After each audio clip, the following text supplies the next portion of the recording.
De mi voz a tu alma presenta, del sufrimiento a la paz, hacia una liberación interior. Ignacio Larrañaga.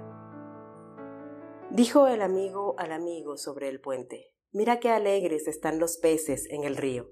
El otro replicó: ¿cómo tú, no pez, conoces la alegría de los peces en el río? Y respondió el primero: por mi alegría sobre el puente. Apólogo chino. Aclaración. En el camino de la vida he visto levantarse en cada encrucijada la silueta negra y pertinaz del sufrimiento. Es el pan que nunca falta en la mesa humana. También he podido comprobar, por el trato con la gente, que la fe es el lenitivo más eficaz para amortiguar o eliminar el dolor, siempre y cuando sea llama viva en el corazón. Pero, por desgracia, no siempre es así. Al contrario, en la mayoría de las personas, la fe es una llama tan pálida y mortecina que no ofrece ninguna eficacia para transformar el sufrimiento. Incluso muchos la dejaron extinguirse por completo, y para otros, ni siquiera existió nunca. La intención del presente libro es entregar al lector medios prácticos para que pueda, por sí mismo, neutralizar o, al menos, atenuar todo y cualquier sufrimiento. Por eso, del sufrimiento a la paz dedica los 3 primeros capítulos a quienes no tienen fe o la tienen débil, y el cuarto a quienes la tienen fuerte y fecunda. Por una parte, nos moveremos en una perspectiva simplemente humana, prescindiendo de los presupuestos de la fe, y por otra, ofreceremos una reflexión desde una perspectiva cristiana. El autor. Santiago de Chile, 17 de noviembre de 1984. Capítulo 1. Pórtico. Con las piedras que encuentres en el camino, sé delicado y llévatelas. Y si no las puedes cargar a hombros como hermanas, al menos déjalas atrás como amigas. Anónimo. El hombre es desgraciado porque no sabe que es feliz. Eso es todo. Si cualquiera llega a descubrirlo, será feliz de inmediato, en ese mismo minuto. Todo es bueno. Dostoyevsky. Al caminar por los viejos senderos del hombre, he quedado sorprendido, más aún asombrado, al comprobar cómo sufren las gentes día y noche, jóvenes y adultos, ricos y pobres. Me duele el corazón. Llevo años buscando y enseñando, ¿cómo llamarlo?, terapias, para sacar a hombres y mujeres de los pozos profundos en los que están sumergidos. He recorrido tiempo y distancias buscando recetas para enseñar al hombre a enjugar lágrimas, extraer espinas, ahuyentar sombras, liberarse de las agonías y, en fin, llevar a cada puerta un vaso de alegría. ¿Cabe oficio más urgente sobre el planeta? Sufrir a manos llenas, he aquí el misterio de la existencia humana. Sufrimiento que, por cierto, nadie ha deseado, ni invocado, ni convocado, pero que está ahí como una sombra maldita a nuestro lado. ¿Cuándo se ausentará? Cuando el hombre mismo se ausente, solo entonces. ¿Qué hacer con él, entre tanto? ¿Cómo eliminarlo o, al menos, mitigarlo? ¿Cómo sublimarlo? ¿Cómo transformarlo en amigo o, al menos, en hermano? He aquí el problema fundamental de la humanidad. 1. Comenzando por la casa. Se dice, mientras haya a mi lado quien sufra, yo no tengo derecho a pensar en mi felicidad. Estas palabras suenan muy bien, pero son falaces. Tienen una apariencia de verdad, pero en el fondo son erróneas. A la primera observación del misterio humano saltarán a nuestros ojos una serie de evidencias como estas. Los amados aman. Solo los amados aman. Los amados no pueden dejar de amar. Solo los libres liberan, y los libres liberan siempre. Un pedagogo modelo de madurez y estabilidad hace de sus discípulos seres estables y maduros, esto sin necesidad de muchas palabras. Lo mismo sucede con los padres respecto de sus hijos, y, por el contrario, un pedagogo inseguro e inhibido, aunque tenga todos los pergaminos doctorales, acaba envolviendo a sus discípulos en un halo de inseguridad. Los que sufren hacen sufrir. Los fracasados necesitan molestar y lanzar sus dardos contra los que triunfan. Los resentidos inundan de resentimiento su entorno vital. Solo se sienten felices cuando pueden constatar que todo anda mal, que todos fracasaron. El fracaso de los demás es un alivio para sus propios fracasos y se compensan de sus frustraciones alegrándose de los fracasos ajenos y esparciendo a los cuatro vientos noticias negativas, muchas veces tergiversadas y siempre magnificadas. Una persona frustrada es verdaderamente temible.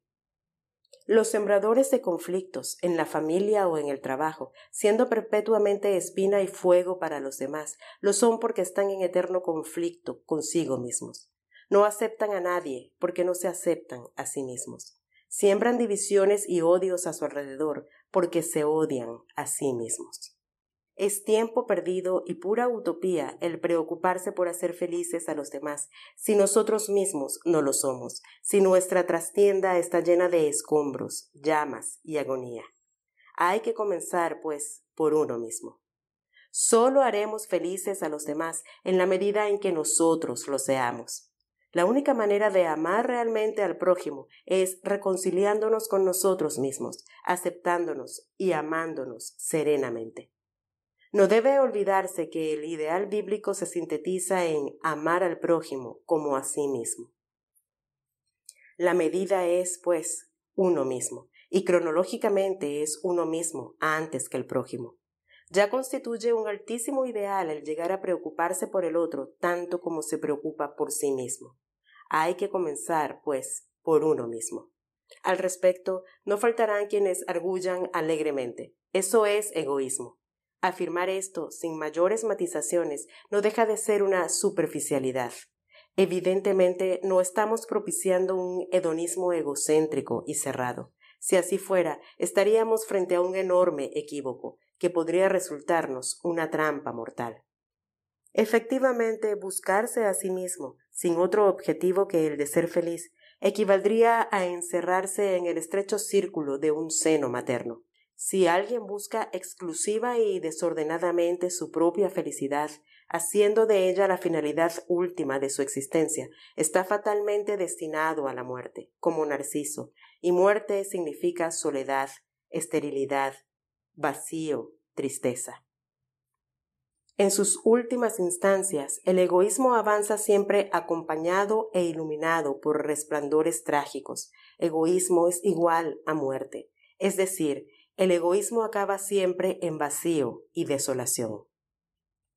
Estamos hablando, pues, de otra cosa. En este libro nos proponemos dejar al hombre en tales condiciones que sea verdaderamente capaz de amar. Y solo lo será, volvemos a repetirlo, en la medida en que él mismo sea feliz. Y ser feliz quiere decir, concretamente, sufrir menos. En la medida en que se secan las fuentes de sufrimiento, el corazón comienza a llenarse de gozo y libertad, y sentirse vivo ya constituye, sin más, una pequeña embriaguez, pero el sufrimiento acaba bloqueando esa embriaguez. Después de todo, no queda otra disyuntiva sino esta: agonizar o vivir. El sufrimiento hace agonizar al hombre. Eliminando el sufrimiento, el ser humano automáticamente recomienza a vivir, a gozar de aquella dicha que llamamos vida. En la medida en que el hombre consigue arrancar las raíces de las penas y dolores, sube el termómetro de la embriaguez y del gozo vital. Vivir sin más ya es ser feliz. Si conseguimos que la gente viva, la fuerza expansiva de ese gozo vital lanzará al hombre hacia sus semejantes con esplendores de primavera y compromisos concretos. Vámonos, pues, lenta pero firmemente tras esa antorcha. En el camino salvaremos los escollos uno por uno y caerán las escamas. Y, desde la noche, irá emergiendo palmo a palmo una figura hecha con claridad y alegría. El hombre nuevo que buscamos, reconciliado con el sufrimiento, hermanado con el dolor, peregrino hacia la libertad y el amor. 2. La maldición de la mente. Para entender el misterio doloroso del hombre necesitamos remontar las corrientes zoológicas y navegar contracorriente hasta las remotísimas y dilatadas latitudes prehumanas desde donde venimos. Luego de esta zambullida en los profundos mares prehumanos y arribados a los ancestrales más primigenios del hombre, nos encontramos con que los seres anteriores al hombre en la escala general de la vida, los animales, no se hacen problemas para vivir. Al contrario, todos sus problemas los encuentran resueltos. Estos seres prehumanos están dotados de mecanismos instintivos mediante los cuales solucionan automáticamente, casi mecánicamente, sus necesidades elementales. Por eso no sufren de preocupación ni de ansiedad. Un halcón, un reptil, un antílope o un crustáceo viven sumergidos como en un mar, en el seno gozoso y armonioso de la creación universal. Este seno sin contornos es un inmenso hogar en el que los seres prehumanos viven cálida y deleitosamente y en plena armonía, generada por ese haz de energías instintivas que, como un misterioso entresijo, recorre y unifica a todos y cada uno de los seres de la escala zoológica. Viven, pues, en una especie de unidad vital con todos los demás seres. No saben de aburrimiento ni de insatisfacción. No tienen problemas, repetimos, no pueden ser más felices de lo que son. Se sienten plenamente realizados. Esta felicidad la viven sensorialmente, aunque, como es obvio, no conscientemente. Así vivía también el hombre en las primeras etapas de su evolución. Pero en una de esas etapas, aquella criatura que hoy llamamos hombre tomó conciencia de sí mismo, supo que sabía, supo quién era. Esta emergencia de la conciencia resultó para el hombre una contingencia de asombrosas, por no decir infinitas, posibilidades, pero al mismo tiempo una desventura con características casi de catástrofe. Sintió que se le rompían las ataduras instintivas que lo ligaban al paraíso de aquel hogar feliz. Comenzó a experimentar la típica soledad de un exiliado, de alguien que ha sido expulsado de una venturosa patria. Se sintió solitario porque comenzó a percibir que ahora era él mismo, diferente de los demás y separado de todos, que ya no estaba integrado unitariamente en el inmenso panteón de la creación, y que ya no era parte de aquella entraña tejida con todos los demás seres, sino que estaba aparte, y por primera vez sintió tristeza y soledad. Despertó de la larga y dulce noche prehumana, y al despertar y tomar conciencia de sí mismo, la vida misma se le tornó en un enorme y aplastante problema. Tenía que aprender a vivir. Antes la vida se le daba hecha, espontánea y deliciosamente. Ahora tendría que aprender a dar los primeros pasos con trabajo y fatiga.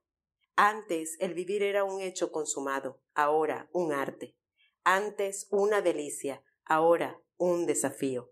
Todo lo tendría que improvisar con sus correspondientes riesgos. De ahora en adelante, el interrogante será su pan y la incertidumbre su atmósfera. Este despertar de la conciencia fue equivalente, en exacto paralelismo, al drama de un nacimiento. En el seno materno, la criatura todo lo tenía asegurado. Respiraba y se alimentaba de la madre a través del cordón umbilical, sin esfuerzo alguno. Vivía en unidad perfecta con la madre, en una simbiosis plenamente gozosa, sin riesgos ni problemas. Sale a la luz y todos son problemas. Tiene que comenzar a respirar, a alimentarse trabajosamente y, a lo largo de los años y hasta la muerte, su existencia será un incesante aprender a vivir. Eso mismo sucedió con el nacimiento del hombre en el proceso evolutivo. Al tomar conciencia de sí mismo, el hombre midió con precisión sus posibilidades y también sus impotencias. Y estas limitaciones se le transformaron en unos como muros estrechos de una cárcel, dentro de la que se sintió y se sigue sintiendo encerrado, sin posibilidad de evasión. ¿Cómo y en qué dirección salir? Y por primera vez el hombre se sintió desvalido e impotente. Sin que se le pidiera autorización y sin desearlo, se vio empujado al mundo y, de pronto, se encontró con un ser desconocido, él mismo, en lugar y tiempo que no había escogido, con una existencia no solicitada y una personalidad no cincelada por él mismo, con misteriosas dicotomías que, como cuñas, lo dividen y desintegran, sin saber si es amasijo de piel, carne, huesos, nervios y músculos, o si más allá de todo eso, su existencia tiene algún sentido. El hombre se miró y se encontró extraño a sí mismo, como si tuviera dos personalidades al mismo tiempo, un ser incomprendido e incomprensible para sí mismo. Un desconcierto poblado de interrogantes cubrió sus horizontes como una densa niebla. ¿Quién soy yo? ¿De dónde vengo? ¿A dónde voy? Y sobre todo, ¿qué hacer conmigo mismo? Levantó sus ojos y allá, a lo lejos, distinguió oscuramente la roja puerta de la muerte. Se analizó a sí mismo y concluyó que era un ser nacido para morir, cercado por sus cuatro costados, sitiado como una ciudad indefensa, asediado a diestra y siniestra por las fieras. ¿Cómo escapar? Y la angustia levantó su sombría cabeza, cerrándole el paso, una angustia que fue atenazando sus huesos y sus entrañas. ¿En qué dirección huir? No podía regresar al paraíso de la etapa prehumana. Esa retirada estaba clausurada. Y viendo cerradas todas las salidas de la ciudad, el hombre pensó y deseó por primera vez la falsa salida de la muerte. La razón lo obliga a caminar por los páramos infinitos hacia metas inaccesibles. Se propone alcanzar una cumbre y, arribado a la cima, divisa desde allí otra montaña más alta que lo reclama. Alcanzada esta segunda cumbre, distingue desde ella otra altura más eminente que, como una luz fatal, lo seduce irresistiblemente. Alcanza también esta altura, y así sucesivamente su vida es un proyecto escalonado de cumbres cada vez más elevadas y cada vez más lejanas, lo que acaba dejándolo perpetuamente desazonado e inquieto. Condenado a caminar siempre, siempre más adelante, el hombre no puede detenerse porque está sometido a un imperativo categórico que no lo deja en paz, sino que lo impulsa hacia una odisea que nunca acabará, en dirección de una tierra prometida a la que nunca llegará. El hombre es un arco en tensión destinado a alcanzar estrellas imposibles. Seducido por lo desconocido, irrumpe en las regiones ignotas para descifrar enigmas y llenar de respuestas los espacios vacíos. Vive atormentado por anhelos anteriores que ni él mismo entiende y que, por otra parte, es incapaz de sosegar, que lo arrastran hacia lo infinito y lo absoluto, y le obligan a darse a sí mismo la razón de su existencia y a encontrar respuestas a todas las preguntas. Viene de un mundo unitario. Esta impronta original lo obliga a buscar unidad consigo mismo y con los demás, pero al mismo tiempo se siente disociado por urgencias interiores y desafíos exteriores. La razón le dicta una cosa y la emoción otra. Desea mucho y puede muy poco. Lucha por agradar a todos y no lo consigue. Busca la armonía consigo mismo y con los demás y, sin embargo, siempre está en tensión. Experimenta sensaciones desabridas como la ansiedad, la depresión, la dispersión y no dispone de armas para ahuyentarlas. Su mente es, con frecuencia, una prisión en la que se siente atrapado y no puede prescindir de ella aunque quisiera, ni salir de esa prisión. Y así, a veces una nube de obsesiones le obliga a dar vueltas y más vueltas como una mariposa en torno a una alucinación obsesiva, sin conseguir evadirse. En suma, concluiremos con A. Fromm que la mente humana es la bendición y la maldición del hombre. Es verdad que la historia está lanzando sin cesar desafíos al hombre. Cómo acabar con las guerras, superar el hambre, la enfermedad, la pobreza. Pero por encima de todas las altas tareas que la historia pueda encomendar al hombre, su quehacer fundamental y transhistórico es, y será siempre, qué hacer y cómo hacer para llegar a ser dueño de su propia mente, de sí mismo. Dicho de otra manera, ¿qué hacer para que la mente solo sea fuente de toda bendición? 3. Unos amigos para el camino. En el capítulo 3 de este libro entregaremos desarrollándolas ampliamente numerosas y multiformes vías de salvación. Pero antes de penetrar en ese valle, me propongo depositar en las manos del lector para el camino y provisoriamente unos instrumentos de salvación que le acompañarán, como otros tantos amigos, mientras vamos recorriendo e inspeccionando los diversos manantiales de sufrimiento. De esta manera, y como sin darse cuenta, el lector ya está comenzando a ingresar en el deseado templo de la salvación. Estos amigos para el camino son los siguientes. 3.1. Salvarse a sí mismo. Ante todo, es necesario que el lector tome conciencia desde el primer momento de que siempre que utilizo la palabra salvarse, no estoy haciendo referencia a la salvación cristiana, aquella que nos alcanzó Jesucristo y que se consumará en la gloria eterna. Por el contrario, entendemos aquí la salvación en su acepción más popular y llana. Por de pronto, no se trata de salvar, esto es una acción dinámica por la que alguien libra a otro de un peligro, como cuando un salvavidas salva a un náufrago de una muerte segura. Hablamos de salvarse, esfuerzo por el que uno mismo, con sus propios medios, se pone a salvo evitando caer en un peligro o saliendo de una situación mortal. Más concretamente, nos referimos a ciertas iniciativas que cualquier persona puede utilizar a modo de autoterapias para evitar o mitigar el sufrimiento. Hablamos, por ejemplo, de salvarse del miedo, salvarse de la tristeza, salvarse de la angustia, salvarse del vacío de la vida, salvarse del sufrimiento y salvarse a sí mismo.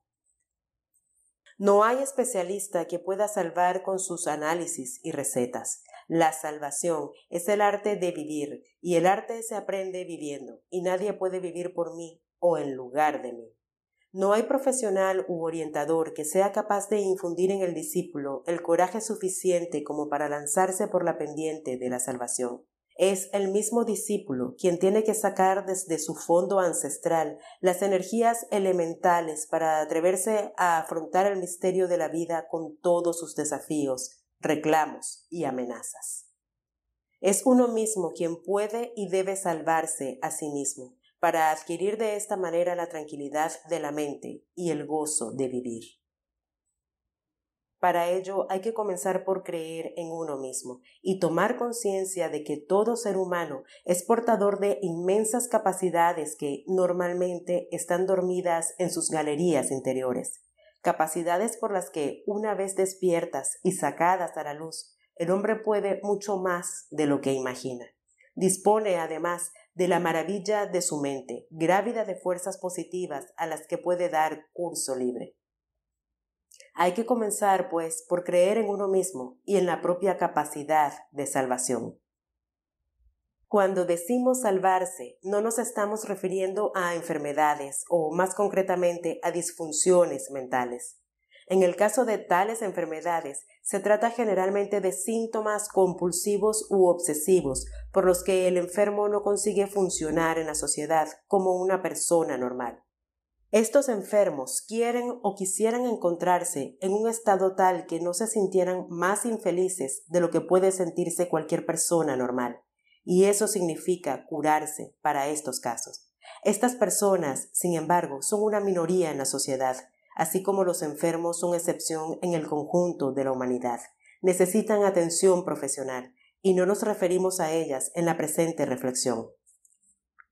Pero hay otras personas que funcionan socialmente bien mediante mecanismos de disimulo. Los enfermos no consiguen disimular, o de sentido común, pero interiormente son tristeza y dolor. Estos no son enfermos, no tienen síntomas patológicos, pero sufren una agonía mortal y con frecuencia ni siquiera saben por qué.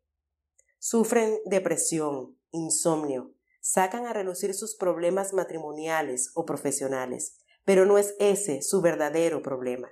Su problema es la sensación que tienen de que la vida se les va sin haber vivido, de que se les están pasando los años y van a morir sin haber vivido. No les falta nada y por tenerlo todo tienen hasta buena salud física y psíquica, pero están dominados por la sensación de que les falta todo. Sin poder explicárselo, se sienten asediados por el vacío. Si se les pregunta por la razón de su vivir, responderán que no la tienen o que, al menos, no la encuentran. Perciben que sus energías, si no están muertas, están cuando menos aletargadas, casi atrofiadas. Por eso sienten una desazón general y un cansancio vital. Frente a este panorama, salvarse significa ir suprimiendo o disminuyendo las fuentes del sufrimiento mediante ejercicios y prácticas que más adelante expondremos. Transponer las fronteras del dolor y de la angustia, superar la preocupación obsesiva por sí mismos y así adquirir la presencia de ánimo, el autocontrol y la serenidad y, naturalmente, recuperar las ganas de vivir. Salvarse significa soltar las energías almacenadas en el interior que, frecuentemente, están constreñidas y darles curso libre para el servicio de los demás. Significa, en una palabra, lograr plena seguridad y ausencia de temor, un ir avanzando lenta pero firmemente desde la esclavitud hacia la libertad. Y esta sagrada tarea nadie la hará por mí o en lugar de mí. Yo tengo que ser el salvador de mí mismo. Al fin y al cabo, estamos en el epicentro mismo del misterio humano. Soy yo solo y solo una vez. Los amigos y familiares pueden estar conmigo hasta unos ciertos niveles de profundidad, pero en los niveles últimos, donde yo soy yo mismo y distinto de todos, allá, o asumo yo toda la responsabilidad o me pierdo, porque a esos niveles no llega ninguna ayuda exterior. En las emergencias de la vida, con frecuencia nos encontramos con preciosos estímulos y luces. Hoy es la orientación de un maestro de vida, mañana el acertado diagnóstico de un especialista, al día siguiente el cariño y la veteranía de los padres. Entre todos ellos, sin embargo, no conseguirán salvarme. Las orientaciones y consejos no tienen una eficacia salvadora automática por el hecho de que provengan de un maestro experimentado. Es la puesta en práctica la que convalida o invalida aquellas recomendaciones y soy yo el que tiene que comprobarlo, porque, en fin de cuentas, cada persona experimenta las recetas con efectos diferentes y es cada persona la que tiene que verificar si aquella recomendación le salva o no. Y al final no existe otro salvador de sí mismo que yo mismo. Debido a esto, ofrecemos más adelante algunos mecanismos sencillos, eficaces y prácticos con los que cualquier persona pueda, por sí misma, eliminar por completo muchos sufrimientos o, al menos, suavizarlos.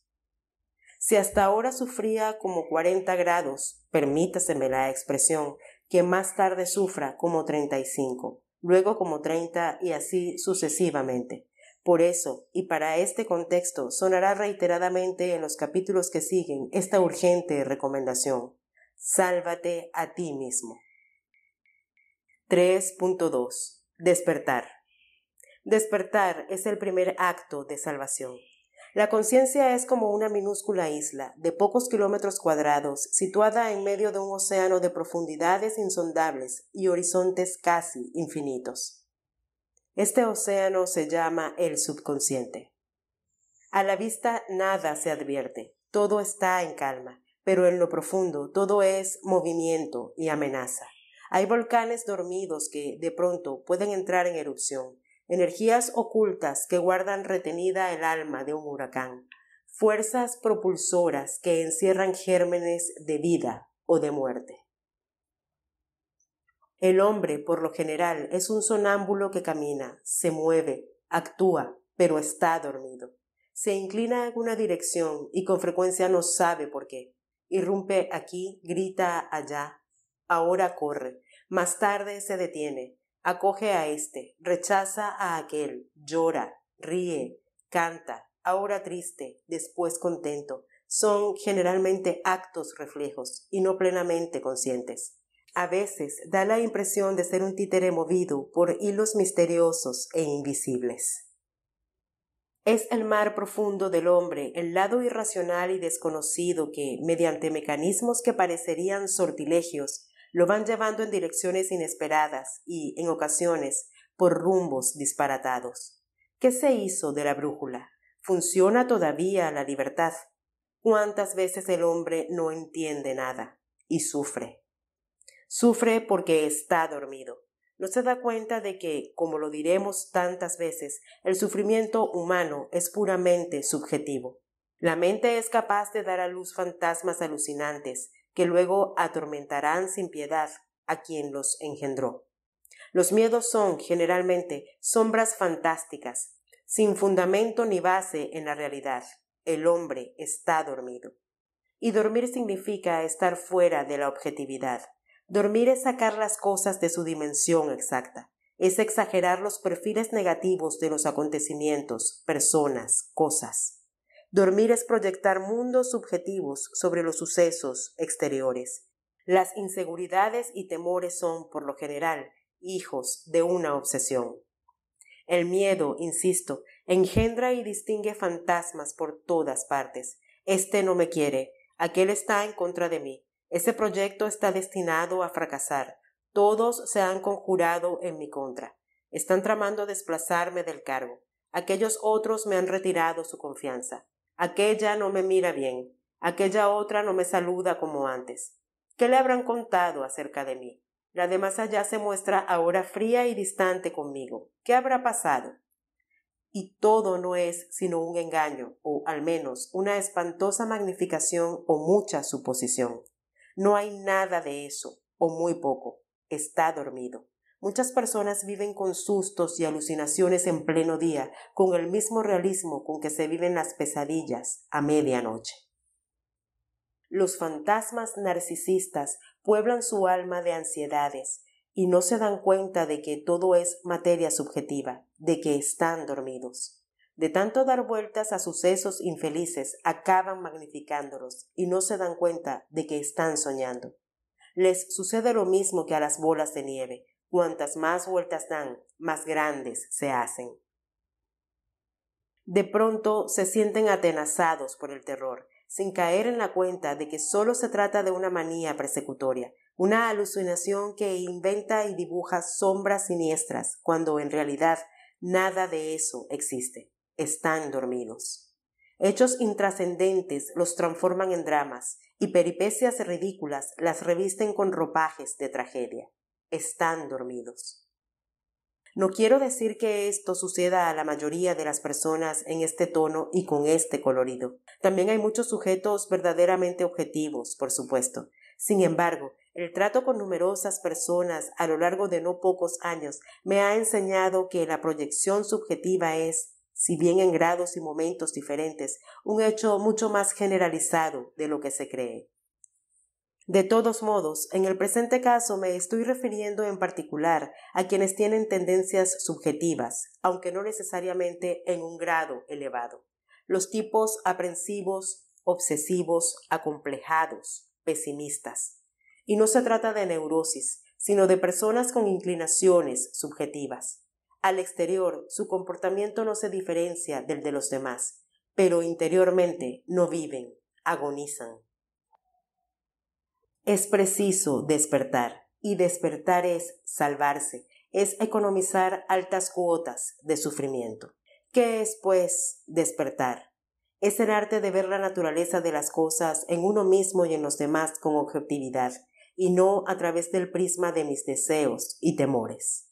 Despertar es tomar conciencia de tus posibilidades e imposibilidades, las posibilidades para abordarlas, y las imposibilidades para dejarlas de lado, darte cuenta de si un determinado hecho tiene remedio o no, si lo tiene para encontrarle solución, si no lo tiene para olvidarlo. Tomar conciencia de que los hechos consumados están, y es inútil darse de cabeza contra ellos. Despertar es darte a ti mismo un toque de atención para caer en la cuenta de que te estás torturando con pesadillas que son pura fantasía, de que lo que te espanta no es real, darte cuenta de que estás exagerando, sobredimensionando cosas insignificantes y que las suposiciones de tu cabeza las estás revistiendo con visos de veracidad. No te das cuenta de que tus aprensiones son sueños malditos y nada más, y tus temores puras quimeras. ¿Por qué tomarlas en consideración? Déjalas a un lado porque son meros abortos de tu mente.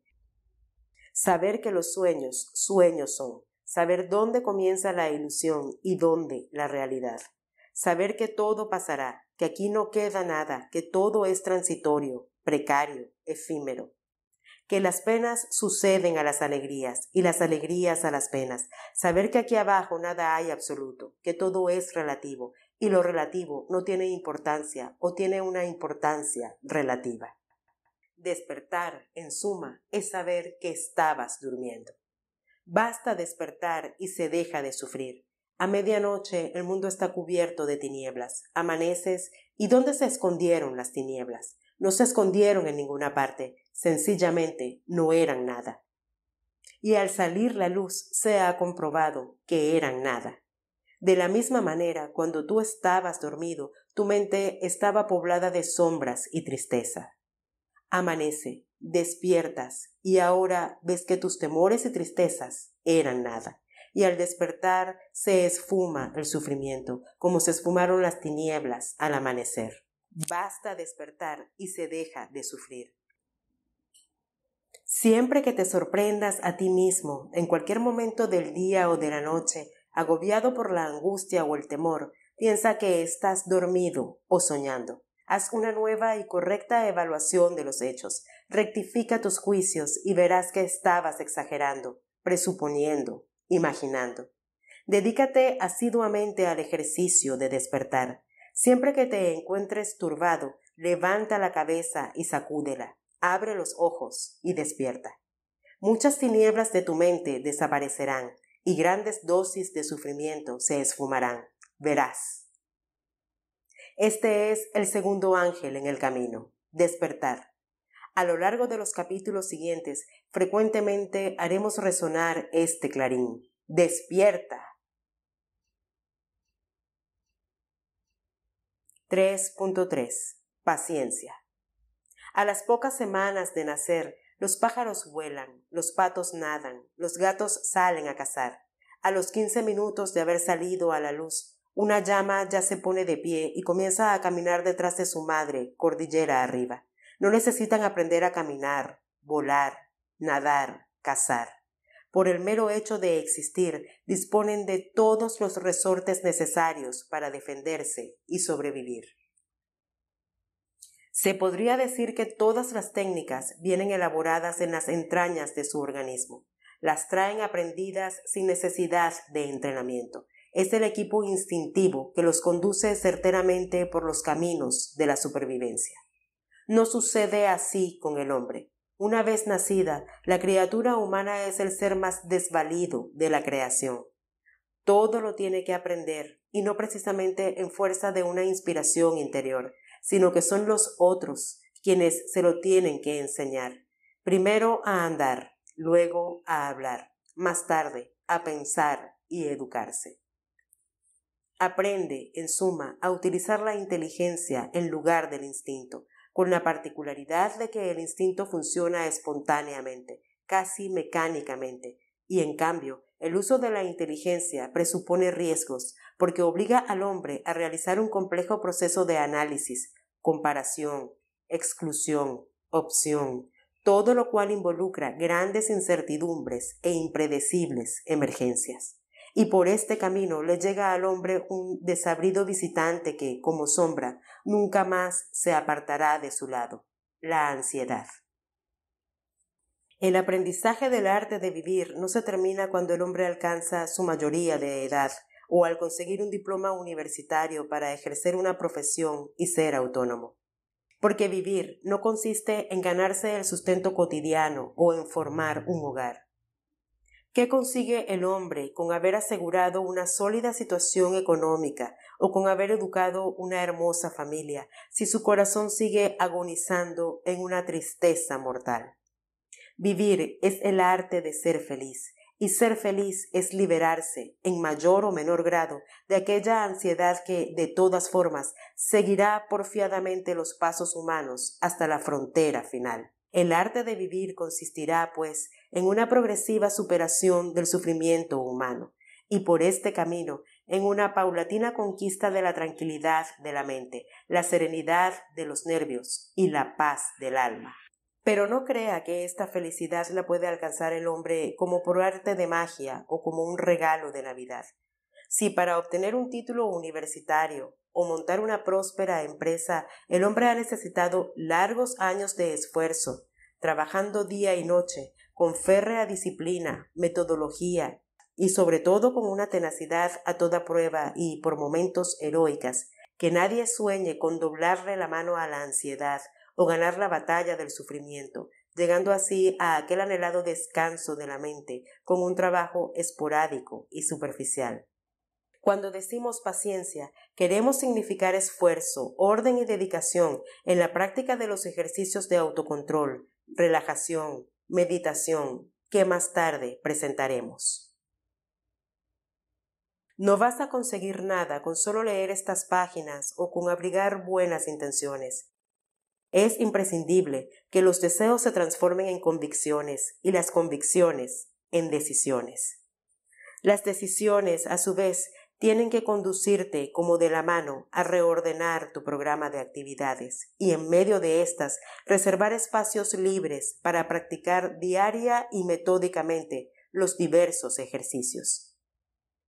Si me dices que no dispones de tiempo, te responderé que el tiempo es cuestión de preferencias y éstas, a su vez, dependen y derivan de las prioridades. Ahora bien, ¿cuál es la prioridad fundamental de tu vida? No se trata de sanar una úlcera gástrica o de levantar un negocio deteriorado, ni siquiera de apuntalar un matrimonio resquebrajado. Todos estos propósitos son ciertamente nobles e importantes, pero en nuestro caso hay algo más primordial.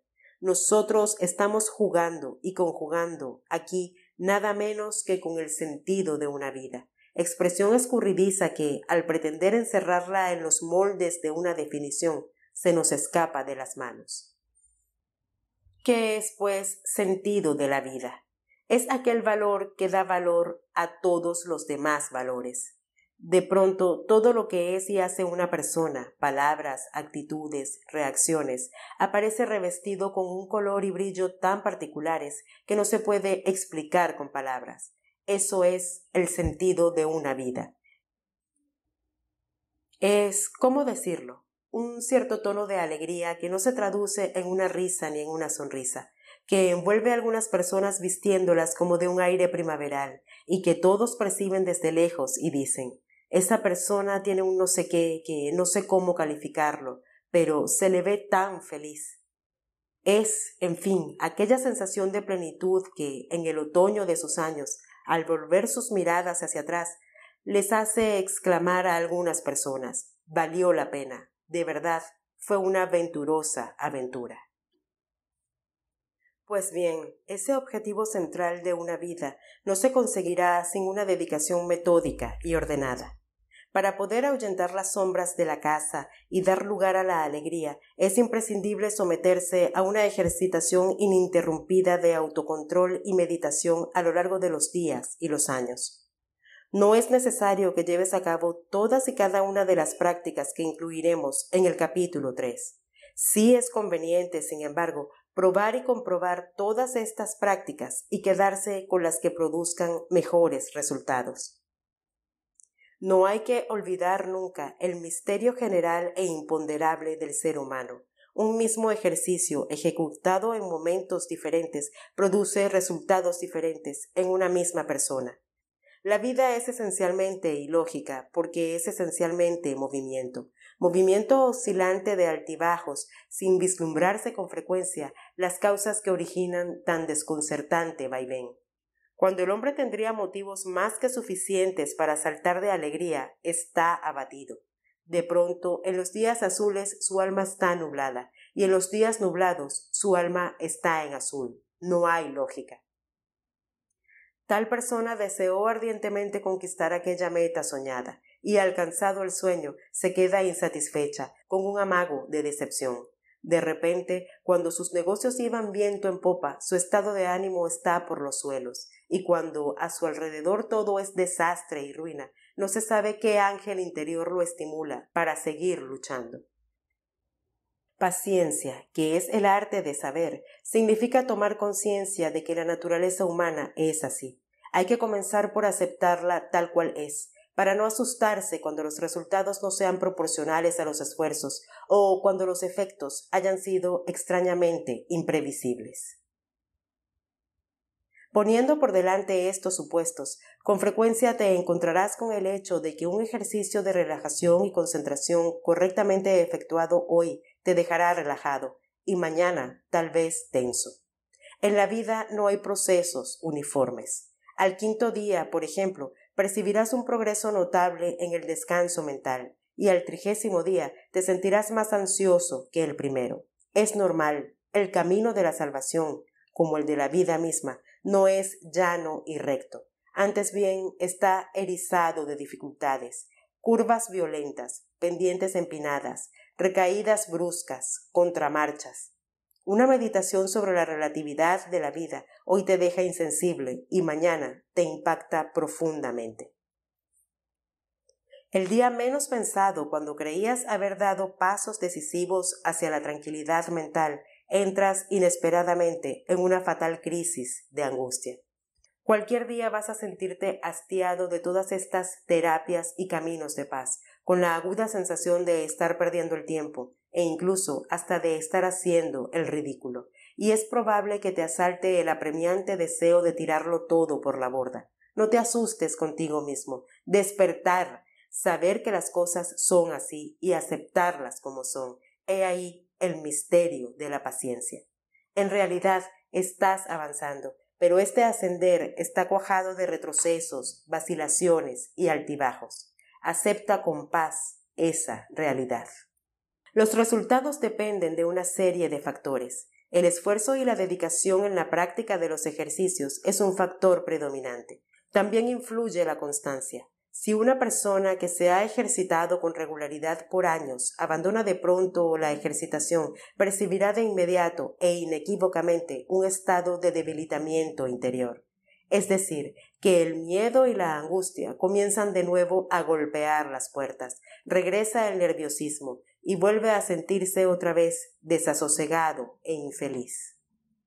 Los resultados dependen también y en gran medida del punto de partida o estructura de personalidad. Una persona cuyas entrañas están tejidas de melancolía o timidez, por ejemplo, y con mayor razón si anda por los 40 o 50 años, lo que quiere decir que sus rasgos negativos congénitos han sido largamente alimentados y han echado sólidas raíces en el subconsciente, necesitará gran empuje y alto corazón, así como una gran firmeza para progresar por el camino de la liberación y así poder saborear los primeros frutos del descanso. Desde antes de ver la luz, el ser humano trae escrita en sus entrañas la historia de su vida, y si no la historia misma, al menos los rasgos generales. Efectivamente, marcadas y selladas allá en las últimas unidades vivientes llamadas genes, trae el hombre escrita en claves cifradas las tendencias fundamentales que conforman el entramado de una personalidad, inclinaciones hacia la sensibilidad, sensualidad, timidez, impaciencia, generosidad, nobleza, mezquindad, son los códigos genéticos. Esta estructura no cambia, se muere como se nace. Podemos, eso sí, mejorar como también empeorar, pero siempre a partir de una estructura básica. No hay que hacerse ilusiones. Un tipo orgulloso, rencoroso, por ejemplo, nunca se transformará en un ser manso y humilde de corazón. Quienes nacieron encantadores morirán. Estructuras personales fuertemente inclinadas a la melancolía, por ejemplo, o negativamente conformadas, no serán esencialmente alteradas, aunque sí podrán ser mejoradas. Pero esta mejoría lleva un ritmo lento y desigual. Si notas alguna mejoría de un año para otro, si hoy sientes más facilidad en controlar tus nervios, si sufres menos que antes, si te encuentras más relajado, es señal de que todo va bien. Los sufrimientos provenientes de un modo de ser nunca desaparecen totalmente, pero pueden suavizarse hasta el punto que el sujeto se sienta muy aliviado, casi feliz. Vale la pena sostener en alto el esfuerzo y la lucha y canalizar todas las energías para una ordenada puesta en práctica de los mecanismos de liberación. Es necesario despertar una y otra vez y tomar conciencia de que se vive una sola vez, que este menú no se repite y que tampoco podemos regresar a la infancia para reiniciar la aventura. Los años no perdonan. La mayor desdicha humana consiste en experimentar que la existencia se nos escurre de entre las manos sin haber saboreado la miel de vivir. Vale la pena dedicar todos los esfuerzos a la tarea de las tareas, alejar de nuestras fronteras los enemigos de la vida, el sufrimiento y la tristeza. Para alcanzar una cumbre tan alta, nos acompañará en la pendiente de la ascensión este tercer ángel, la paciencia. El hombre de la sociedad tecnológica se ha acostumbrado a solucionar sus problemas buscando y esperando la salvación, poco menos que mágicamente, de los consultorios y las farmacias. Vana ilusión y peligrosa dependencia. Lo menos que le puede suceder es que acaba perdiendo la fe y la confianza en sí mismo, descuida el esfuerzo, abandona en un rincón la paciencia y, sobre todo, olvida el hecho de que lleva en sus manos armas poderosas para salvarse a sí mismo. Quien esté dispuesto a alistarse en las filas de la gran marcha hacia la liberación de sí mismo debe despertar, ponerse en pie, armarse de paciencia y ceñirse de coraje. 3.4. Poder mental. Las cosas existen en la medida en que existen en mi mente. Si estás profundamente dormido, nada existe para ti en ese momento. Aunque estén sucediendo cosas horrorosas en el lugar donde vives o se incendie la casa de tu vecino, para ti nada sucede. Si te están difundiendo noticias sumamente desfavorables para ti, pero no te enteras de nada, toda esa maledicencia no te hiere ni te turba. Es como si esparcieran pétalos de rosa sobre tu cabeza. Supongamos que dejan de funcionar tu corazón y tu conciencia por un paro cardíaco. Pueden insultarte, herirte, despedazarte, y a ti nada te importa, porque ya nada existe para ti. Una vez que ha dejado de funcionar esa fábrica de ideas y de sueños, la mente, que los engendraba, ya no existen para ti problemas, enemistades, zancadillas, traiciones, ofensas. Para el muerto, todo está muerto. De esto se trata, de adquirir un poder tan omnímodo sobre mi mente que pueda interrumpir a voluntad su funcionamiento cuando me dé cuenta de que está siendo dominada por recuerdos desabridos y memorias dolorosas. El ser humano, a través de un entrenamiento sostenido y metódico que explicaremos en el capítulo 3, es capaz de llegar a adquirir la capacidad de suprimir momentáneamente toda actividad mental, de hacer un vacío o silencio total en su interior, hasta el punto de detener el curso del pensamiento cuando éste se halle atrapado por obsesiones o fijaciones negativas. Este es, sin duda, el gran desafío del hombre para el hombre a lo largo de los siglos. ¿Qué hacer y cómo hacer para que yo llegue a ser dueño de mi mente? Para que mi pensamiento esté únicamente ocupado por recuerdos estimulantes, ideas positivas, por motivos queridos por mí, y no por los que se me imponen. Mientras no avancemos en esta dirección, no podemos hablar de libertad. No hay peor prisión ni más dura esclavitud que una mente ocupada obsesivamente por evocaciones quemantes y complejos torturadores. Como tampoco mayor libertad que el tener a mano la llave que puede abrir y cerrar el curso de la actividad mental. Soberanía quiere decir ser el árbitro de mí mismo, de mi actividad interior. Si todas las cosas existen para mí en la medida en que son captadas por mí, en la medida en que viven en mi mente, ya puede imaginar el lector que el dominio mental es un tesoro incomparable y la llave del reino de la serenidad. Este es, pues, uno de los medios más poderosos de liberación. Con este fin, ofreceremos numerosos ejercicios para que el lector, a través de un paciente y constante entrenamiento, pueda alcanzar la capacidad de desconectar a voluntad el motor de su mente, de manera que se apaguen los fuegos y el alma se transforme en un huerto placentero. Este poder mental será, pues, otro de los ángeles que nos acompañarán en todo momento en el largo recorrido que nos proponemos llevar a cabo. Para referirnos a este poder utilizaremos diversos términos como dejar, soltar, desprenderse, desligarse, olvidar. En suma, expresiones que hagan referencia a esa sublime capacidad de desconectar a voluntad la atención de cualquier recuerdo o persona desagradable. Así lograremos amortiguar el ardor de tantos carbones encendidos. Digamos, entre paréntesis, que en ciertos ambientes se utiliza la expresión poder mental para indicar la influencia que pueden ejercer ciertas personas sobre otras personas, acontecimientos o cosas. Como se ve por lo expuesto, nosotros lo entendemos aquí en un sentido muy distinto.